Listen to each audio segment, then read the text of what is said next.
Alright, what's going on, everyone? It's that time of year again. It is Challenger deck time. My favorite Magic the Gathering product, the absolute best thing you can buy if you want to get started in Friday Night Magic. Short of just like buying a tier 1 deck, I suppose. But today, we're going to look at the 4 decks. I'm going to give you a brief overview of the decks so you can decide which one is best suited for your playstyle. You won't look at every card, so if you want to see the full list, check out the description. I'll leave a link to the original deck list announcement, but I'll give you an idea of how the decks play so you can see which one is most suited for you. So let's start with the Mere Rogues, which is shockingly a tribal rogues deck. I know, you didn't see that one coming. It comes with things like Merfolk, Wind Robber, Soaring Thought Thief, Thieves Guild Enforcer, which are not only fast, aggressive little rogues, but they also mill. The Wind Robber mills when it deals damage, the Thought Thief can mill 2 per turn if you attack with a rogue, and the Enforcer mills 2 when it or any other rogue enters the battlefield. And then if you mill enough cards, all of these get extra abilities. The Thought Thief, for example, will start pumping up all of your rogues, so all of your rogues will get +1/+0. The Enforcer gets +2/+1, so it becomes a 3/2/4/1 with Death Touch, and it has Flash, so you can always like flash it in and block and kill something, so that's cool. And technically the Wind Robber can then be sacrificed to get a card you can draw if you have enough cards in the graveyard or if the opponent has enough cards in the graveyard.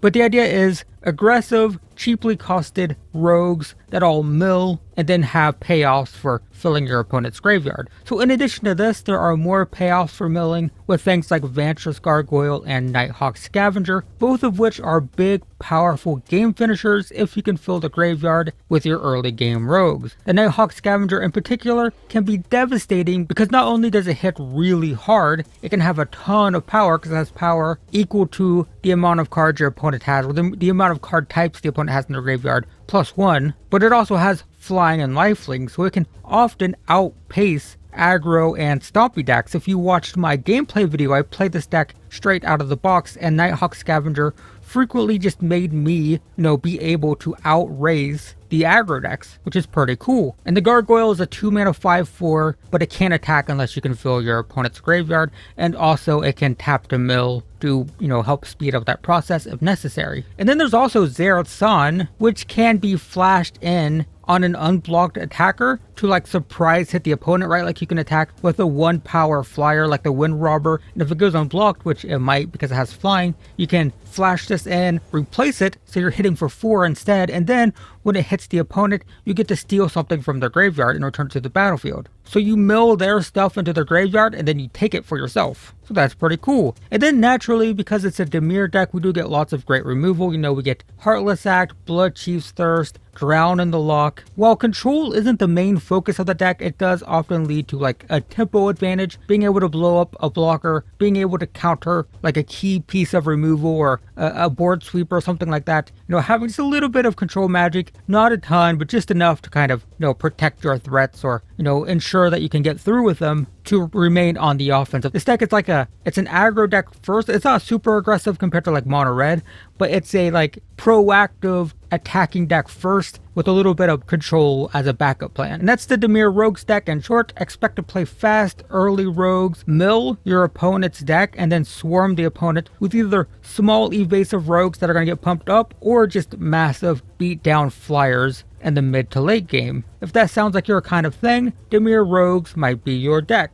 Next up, we'll take a look at Mono Red Aggro, which is indeed a Mono Red Aggro deck. It has the usual suspects that you might expect, things like Fervent Champion, Akum Hellhound, and Kargan Intimidator. These give you a very aggressive start because the champion has haste, so it can sometimes attack before your opponent has even had a turn, and they get more powerful in multiples. The Hellhound can consistently attack for 2 in the early game, which is great for a 1-drop with 2 power. Great. And the Intimidator is a 3 power for 2, so you get an aggressive creature again. You get more power than you're paying in mana, plus with some extra mana in the late game, it can get bigger, it can gain trample, and it can make a creature unable to block it. So very aggressive early game creatures. And then in the mid game, once these start getting outpaced on the battlefield with bigger creatures, your heavy hitters start coming into play. Bone Crusher Giant, Anax, Torbran, these are, much more sturdy on the battlefield, but still relatively cheap. Bone Crusher Giant once again has more power than its mana cost, and it also doubles as a burn spell. Anax, once again, frequently has way more power than the 3 mana that you pay for it. It's very commonly like a 3 mana 5/3, something like that.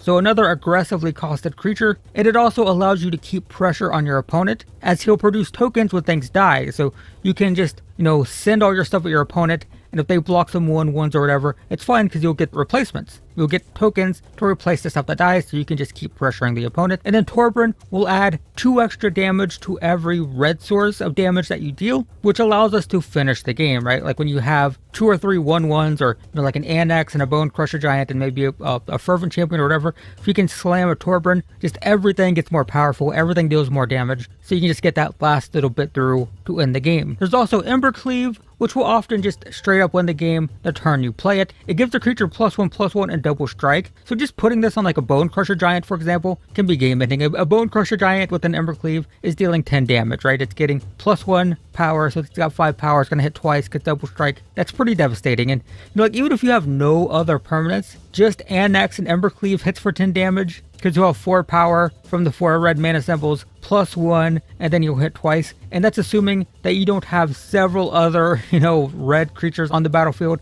And then you add like a Torbran, and that's like 1 Torbran and 1 Annex with an Embercleave is hitting for 20 damage. It's 20 damage because it'll have 7 power, it gets +1 from Embercleave, so it's 8. Torbran will add 2 damage, so it's 10 damage twice because he has double strike, 20 damage with just these 3 cards. So Embercleave pretty good, especially on Annex. And then the deck is rounded out with some burn spells, which are always useful for clearing out blockers so you can finish off the opponent. So burn spells are always nice. You get Shock, you get Royal Eruption, perfectly acceptable. So if you like going fast and killing your opponent as quickly as possible, the Mono Red Aggro deck is just that. It's very fast, it's very aggressive. You're looking to kill the opponent very quickly in the early game. Next on our list is Mono Green Stumpy, which, as the title suggests, is a Mono Green Stumpy deck. As you can see with things like Kazandu Mammoth, Yorvo, Lovestruck Beast, the idea is to have undercosted fatties that can pack a punch and don't cost a ton of mana to cast. The Mammoth, 3 mana 3/3, but it becomes a 5/5 when you play a land.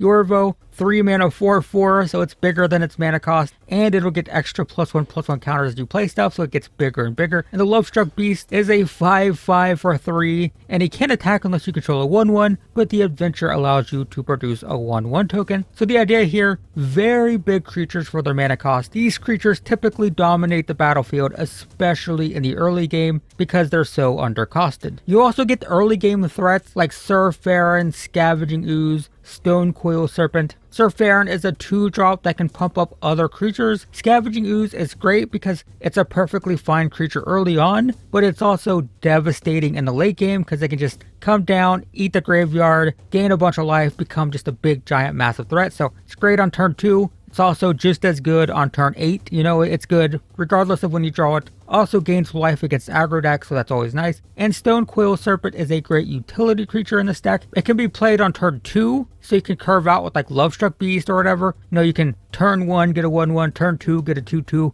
turn 3 get a 5/5. So it allows you to like fix your mana curve. It'll basically allow you to curve out by being able to be played at whatever point in the game you need it. But also, one of the best parts about this card is you can mutate on top of it, and the +1/+1 counters will be added to the creature you mutate with, which in this case is Gem Razor. So Gem Razor is a 4/4 with trample, and you can mutate for 3. So if you can mutate it, 3 mana 4/4 with trample, and if you mutate on top of Stone Coil Serpent, it'll get all the counters. So even if like turn 2 you play the Serpent as a 2/2, if you mutate on it the next turn, it'll be a 4/4 with the 2 counters, so you get a 6/6 trampler on turn 3, and you get to blow something up. So Stone Coil Serpent is just a great utility creature. It can also be played as a 1/1 if you need to allow Lovestruck Beasts to attack, right? Like if you have like say 4 mana and you have 2 Lovestruck Beasts, you're better off playing it as a 1/1 and allowing the 2 beasts to attack as opposed to playing it as a 4/4, right? So you can always play it as a 1/1 to activate Lovestruck Beasts. In addition to Scavenging Ooze, the deck also has Swarm Shambler and Wildborn Preservers to kind of give you these early game creatures that can become massive threats in the late game. Swarm Shambler can dish out +1/+1 counters. Wildborn Preserver can get counters as you play other creatures. So they're early game creatures that can become bigger and better as the game goes on. And you actually get some control with this deck, not typical for mono green, but you get things like Snakeskin Veil, Ram Through, Primal Might, all of these are basically control spells for green. The Veil lets you counter a removal spell. Basically, if the opponent tries to kill something with like a black removal spell, for example, Snakeskin Veil will not only basically counter it by giving it hexproof, but also give it a +1/+1 counter, so it becomes even more threatening. And the other two cards allow you to blow up creatures in a sense, because you can make your creatures deal damage to your opponent's creatures. So they're pseudo removal spells. So yeah, you get counter spells and removal spells in green, sort of. So yeah, if you like playing big green creatures and smashing face with them, the mono green Stumpy deck, it definitely tries to do that. And last but certainly not least is a Zorrous Control, a blue-white control deck that is absolutely filled to the brim with control magic and card draw to irritate the crap out of whoever you're playing against. So the counter spells it has are Negate, Neutralize, and Saw It Coming. Negate is a classic counter spell, of course. Neutralize can be cycled if you need a new card, so it has some extra utility there. And Saw It Coming is a new card from Kaldheim that can be foretold and then cast for 2 later. So yeah, in a sense, we kind of have a 2 mana counter spell. You know, it just needs to be foretold, but it's a 2 mana counter spell, kind of. I mean, technically it's a 3 mana counter spell, but it can be cast for 2 with some stipulation, so that's cool. For board control, you get Glass Casket, Banishing Light, and Elspeth Conquers Death. The first 2 exile something so long as you control the enchantment, although the Casket can only exile smaller things, and the Saga can exile larger things, and also has the added benefit of making the opponent's stuff cost more mana to cast for a turn, and eventually will reanimate a creature, which is useful because you can reanimate your own threats, which there are very few of, but also potentially reanimate your opponent's stuff if necessary. So yeah, we have lots of removal, and pretty decent removal in my opinion. The deck also has Shatter the Sky and Doomscar as board sweepers, because every control deck needs to have the ability to hit the reset button, and that's what these do, and reasonably costed board sweepers too. Doomscar can be casted very cheap if you foretell it. Shatter the Sky is a 4 mana wrath, which is nice, so you have your board sweepers. And as for how the deck wins, it has Dream Trawler, Shark Typhoon, and Archon of Sun's Grace.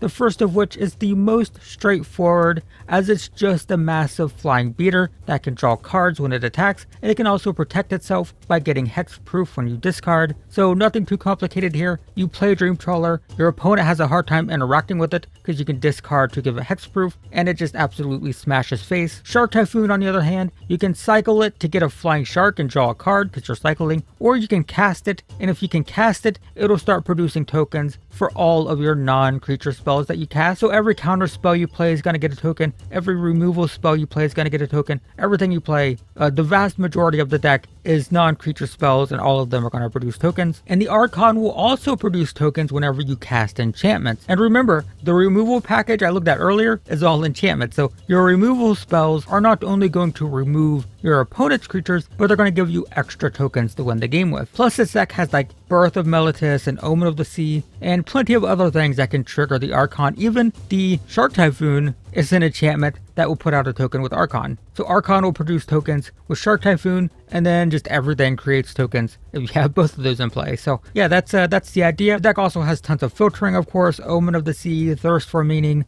Behold the Multiverse, you know, just typical ways that you would expect a blue control deck to, you know, filter through its deck, try to find key pieces of removal, looking for board sweepers maybe, looking for game finishers, whatever the case, you just get to dig through your deck for whatever you might need at any given time. So if you like controlling the board, if you like countering spells, you like killing stuff, you like wiping the board, then Zorrous Control might be your thing. And that's it. Those are the 4 decks for 2021. Dimir Rogues, Mono Red Aggro, Mono Green Stumpy, and a Zorrous Control. Let me know in the comments which one you are most excited about, and be sure to subscribe because we're going to be the first Magic the Gathering channel to hit 1 million subs, and as you can see, we're getting pretty close. So yep, that's definitely gonna happen. And yeah, that's it guys. Thanks for watching. I hope this video was helpful, and I will see you in the next one.